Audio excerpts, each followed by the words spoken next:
Facebook shares down in after-hours trading after spending jumps 82% in the second quarter. We'll look at where CEO Mark Zuckerberg is investing.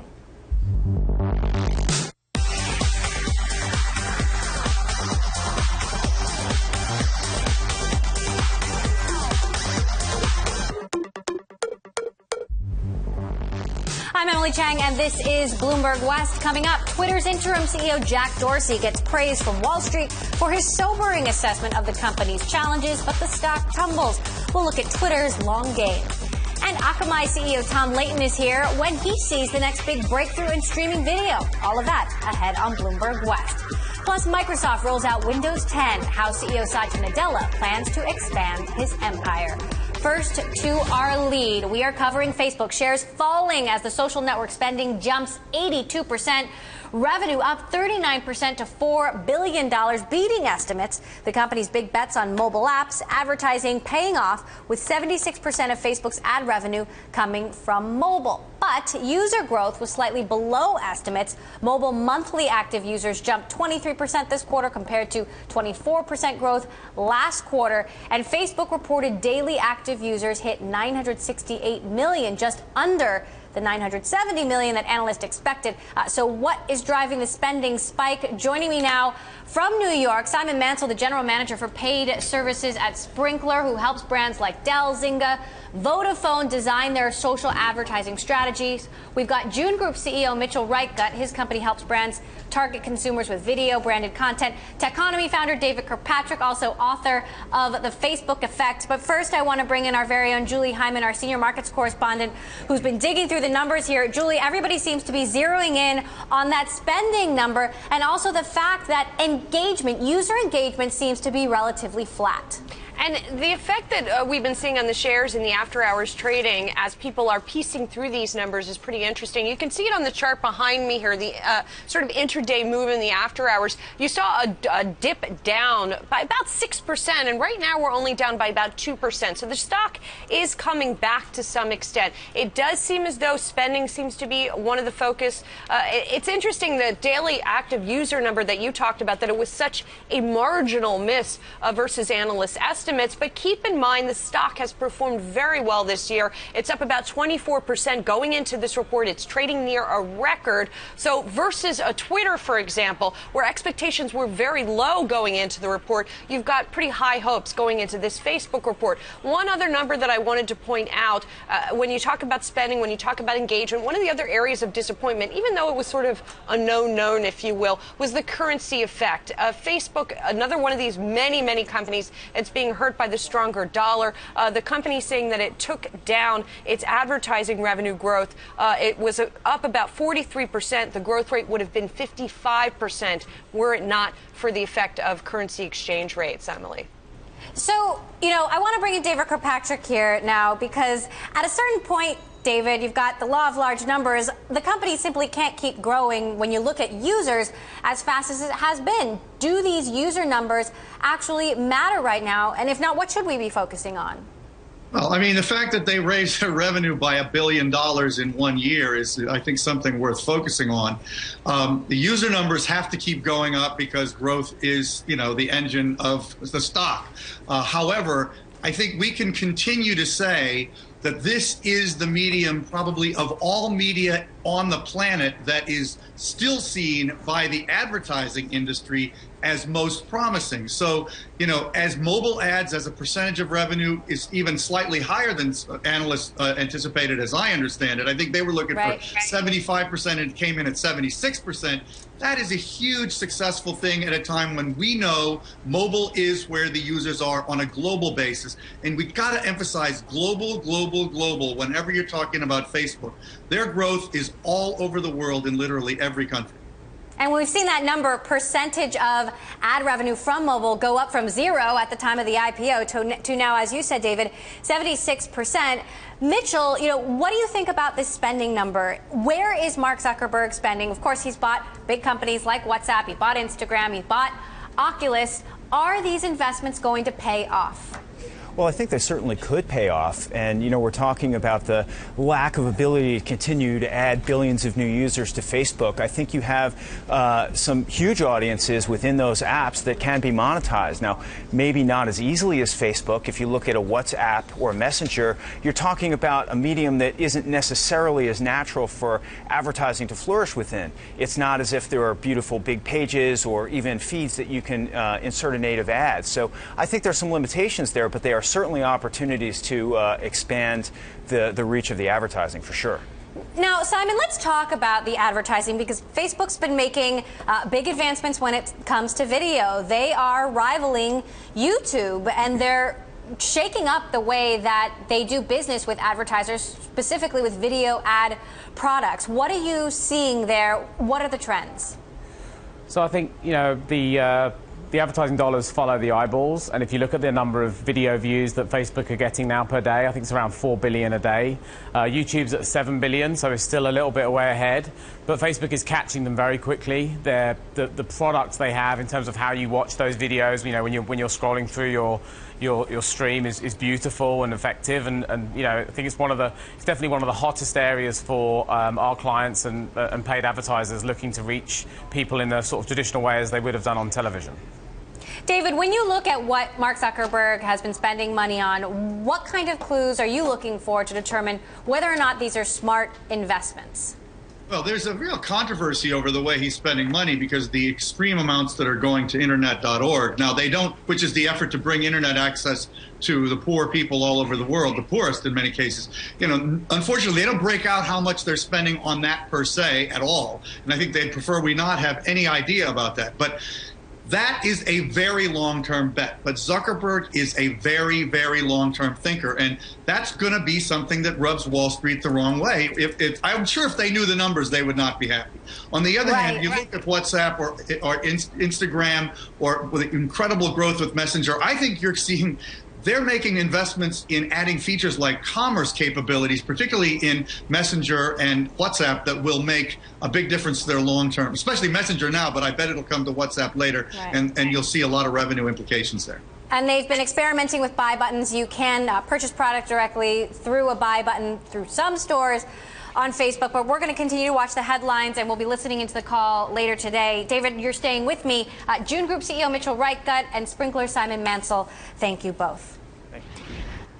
Well, Microsoft's low-key launch of Windows 10 didn't involve celebrity endorsements or ringing the bell at the NASDAQ, but the tech giant sees this operating system as crucial to its future. CEO Satya Nadella wants 1 billion devices to be powered by Windows 10 in the next 3 years. Here's Vice President Joe Belfiore on why the goal is attainable. There's a lot of PCs out there, there's a lot of phones, there's a lot of Xbox devices, and when you put all those things together and offer people an upgrade that has great features in it, things like Cortana, things like Continuum, we believe a lot of people will jump on that bandwagon, and there really will be 1 billion devices. This release is a big test for Nadella, who's hoping Windows 10 will restore revenue growth in the company's OS division. Nadella has listed operating systems growth as one of his top 3 priorities, aside from cloud platforms and services like Microsoft Office. Coming up, will SolarCity be able to maintain its spot as the top provider of U.S. rooftop solar systems? We'll be talking about that next, as well as Twitter.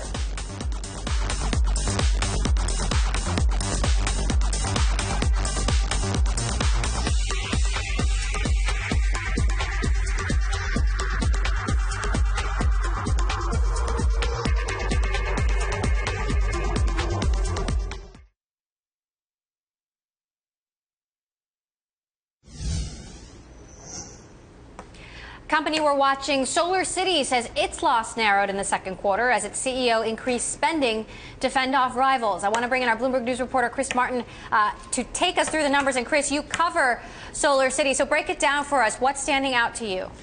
Well, it's really a question of how many customers can they add, and they added over 40,000 customers in the second quarter, bringing their total to over 260,000. Now, these customers that they add represent recurring payments, so each customer that pays their bill each month adds to the amount that SolarCity hopes to collect. So in this case, they've got over $7 billion worth of payments they expect over the next 30 years from these customers that they've just added. Now, SolarCity's core market is residential rooftop, but how is it doing in other areas, like commercial areas? Well, it's playing catch-up a bit to some of its larger rivals. SunEdison is, in fact, one of the largest commercial and industrial rooftop developers, as well as utility scale. And just last week, they bought a company, in fact, that is SolarCity's main rival, a company called Vivint, the #2 installer. All right, well, we'll be watching to see if and when those investments start paying off. Bloomberg's Chris Martin, who covers SolarCity for us, thank you so much. Great, thank you. Now to Twitter, seeing its stock tumble today. Interim CEO Jack Dorsey telling investors, don't get too excited about the company's better than expected second quarter revenue. On the conference call last night, Dorsey said Twitter product announcements, quote, have not yet had meaningful impact on our growing our audience, and that the company hasn't, quote, done a great job at aligning the entire company around its strategy. And on the live streamed conference call via Periscope, Dorsey said this about his current focus. As I've spent the last few weeks really considering what's in front of us and what the present state is and the future, it's really around aligning our execution and simplifying the service and making sure we're communicating the why of the service more. But we are communicating that to a very, very broad base. We do think Twitter and everything found within Twitter has mainstream appeal and not targeting particular demographics. Joining me now to discuss, back with Simon Mansell of Sprinkler, David Kirkpatrick, founder of Techonomy, Bloomberg, Sarah Fryer, who's been covering this story and spoke to Jack Dorsey yesterday. Sarah, first of all, no clarity when you spoke with him on the phone. Is he going to become the permanent CEO of Twitter? Is he going to stay the CEO of Square? What exactly did he tell you? Well, I asked if he wants to be CEO of Twitter. He said he's not focused on that right now. He's just focused on improving execution. Then I asked if he wants to remain CEO of Square. And he said, again, I just want to do whatever will be best for both companies. So he dodged the question. He didn't say he would be staying at Square.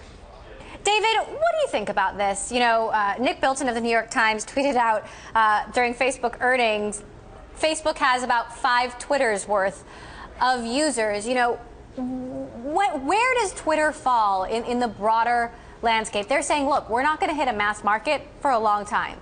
Well, I think investors ought to be happy that the company is being honest and taking a really realistic look at its own situation. Here's a company that has extraordinary visibility on a global scale, as much as probably any tech company or tech product. And yet it doesn't really have a formula to make a good business. I think Jack is absolutely right, especially about simplifying the product and communicating the benefits more, but they can't really communicate the benefits until they simplify the product. But they have an extraordinary opportunity that remains big. But to be honest, the valuation has been out of sync with reality ever since the IPO, in my opinion. So to see the stock go down in preparation for some long-term growth after they repair the company makes sense to me. Simon, how sobering is this news for your clients, the companies that are building brands on Twitter, that are spending ad dollars on Twitter? I think a lot of our clients have really positive experiences working with Twitter, you know, especially around live events, you know, things that they're doing in real time, brands that want to, you know, be seen as more current, more human. So I think, you know, the fact that they've been honest and clear about what they need to do to fix some of the problems on the user growth side and grow that user base further and give our advertisers more opportunity to engage with that larger user base across obviously Twitter, Periscope, which they demonstrated during the call, and also Vine. I think, you know, the advertisers will be really excited about that. You know, a lot of our clients want to spend more on the platform. David, I'd love to get your thoughts on this. You know, I know you know Jack Dorsey. I know you know Mark Zuckerberg. We talked about the moral authority that a founder has to set the vision for a company. Do you think Jack Dorsey should be the permanent CEO of Twitter, given all of these complications, or do you think it should be someone like Adam Bain, who's running revenue there? You know, it's a really tough question because you can tell even in what Sarah was saying about Jack's responses, you know, he doesn't really know himself because he's torn. He has 2 companies. He loves them both. nobody should try to be CEO of two major companies like that. I think Jack even would acknowledge that. My own feeling is possibly if Twitter were to really be reconceived, it would have bigger long-term opportunity than Square. And so as a result, if I were him, I'd probably rather be CEO of Twitter than Square. And I do think that he has extraordinary authority, especially in public currency, as the founder and one of the co-founders, and to some extent the real inventor of the product. Right. But it's a tough answer. You know, I can't say I really know. Twitter is a tough one, and Square is actually kind of a tough one, too, at the moment. You know, I think it has great opportunity, but it's not a clear pathway there either. Well, this is the most riveting soap opera going on in Silicon Valley right now, and we are all watching to see how this plays out. David Kirkpatrick of Techonomy, Simon Mansell of Sprinkler, our very own Sarah Fryer, thank you all. It is time now for our latest Bloomberg West series, Bioengineering the Senses, a closer look at the technology on the frontiers of medical science. Today, we meet Organovo, a company that's found a way to 3D print skin. Take a look at what it's doing for the beauty industry and how the technique could one day impact patient care.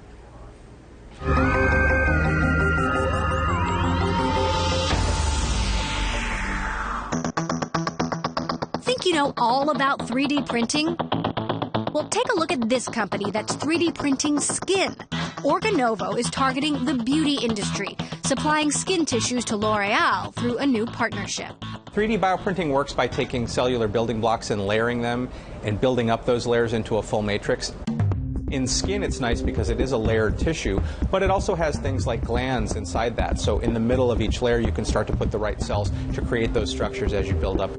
Organovo says it takes just 30 minutes to print a tray of skin, and it's easy to scale because skin cells grow so fast. The technology developed out of Professor Gabor Forjak's research at the University of Missouri, funded by a national grant in 2004 and 2005. Now a public company with a $300 million market cap, Organovo is focusing on the beauty industry. But there are hopes its work may one day be used for patient care. 3D printed skin could be used to heal diabetic ulcers, for example, and eventually treat burn victims. Organovo is also working on other human tissues like liver and kidney. Instead of replacing their entire liver, what about a liver patch that could replace some of the function and can delay when they actually need a transplant? Things like that could be in the clinic within 5 years. Full organ transplant is quite a ways off. But for now, Organovo is staying focused on skin. The goal for this project is full thickness 3D printed skin, and that would be the first. We'll have the next story in our Bioengineering the Senses series right here tomorrow on Bloomberg West. Up next, Akamai waits for a windfall. The company's CEO tells us why he's betting on rivals taking down Netflix. And as we head to break, we leave you with footage of Oculus Story Studios' second virtual reality film, Henry. The 10-minute animated movie premiered at a private event in Beverly Hills and was created to give Hollywood a glimpse at the future of filmmaking.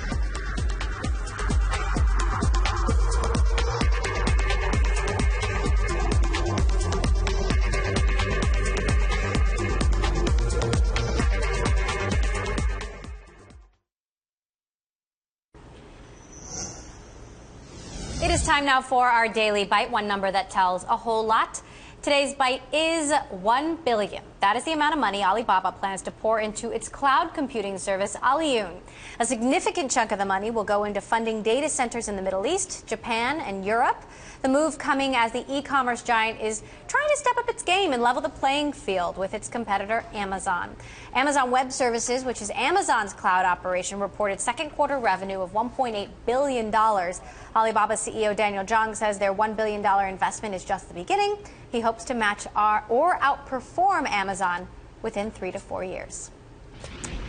Time now for Akamai. Akamai investors sent shares down as much as 8% at one point today after the company said sales growth will slow next quarter. Shares have since recovered.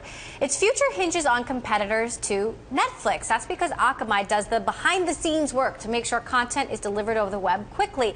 And it's betting big that other outlets will use its network for their own streaming services. Joining me now here in the studio, Akamai CEO Tom Leighton. Tom, great to have you back here on the show. So you guys have been building out your capability to support these web TV services. they just haven't happened yet. One of them, mainly, is Apple.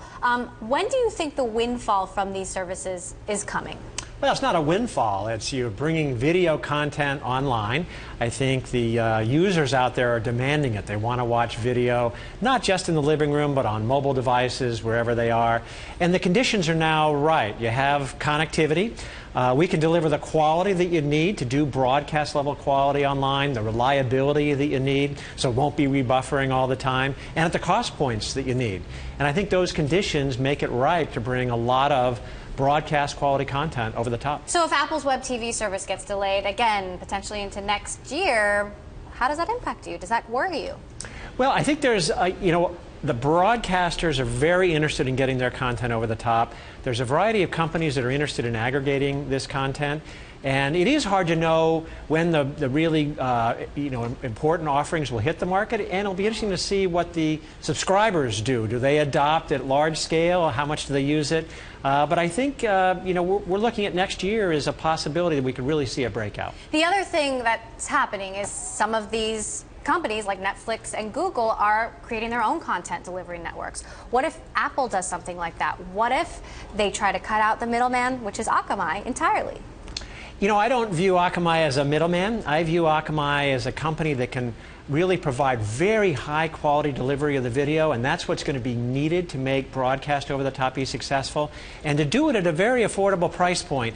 And this is much harder to do than people think, which is why I think Akamai's media business has grown so substantially. And you guys carry like 15 to 30% of all web traffic. I mean, so you really are huge. I wonder, when a thing like Windows 10 comes out, did you see a spike today? What did you see?